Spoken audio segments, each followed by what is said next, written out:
The Eden Plot by Paul G. Brett, another chapter.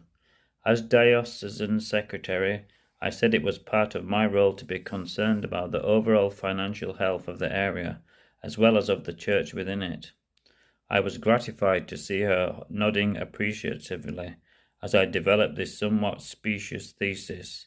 She saw the point about providing jobs and incomes in rural areas so that young people could afford homes in the villages in which they grew up, with careful attention to relevant environmental factors. Things like the Holiday Paradise scheme could prove highly beneficial for local people, and so, as a consequence, for the church as well. I did not tell her that I myself was behind Gunnersbury in this imaginative project.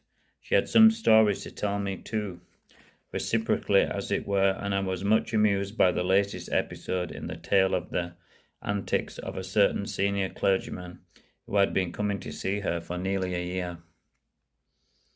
Having successfully made these arrangements, which might or might not work, I returned with Maggie to my step-aunt's bungalow. I waited until the Monday when she had gone, and then borrowed her ancient typewriter, saying that I had to get on with some thank-you letters. Among them I managed to do one that would help secure the outcome which I desired.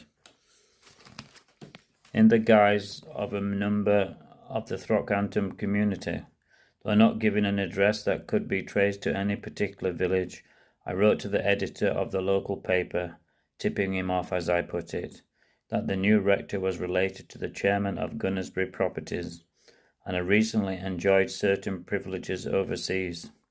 Although he had so far opposed the Eden Bottom project, any support he might subsequently give should be regarded with suspicion.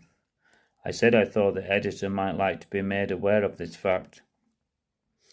Nothing more, leaving it to him to draw appropriate conclusions. Before leaving Frinton the following day, I popped this letter with the others into a letter box, secure in the knowledge that it could not be traced to me. Now I made the third move in my plan. I had to find a way of getting some or all of the commissioners' cheque into the pocket, as it were, of the chairman of the planning committee, together, of course, with an indication of the sort of decision that might be appropriate from a man of his wisdom and sense of public responsibility. A lot of words here.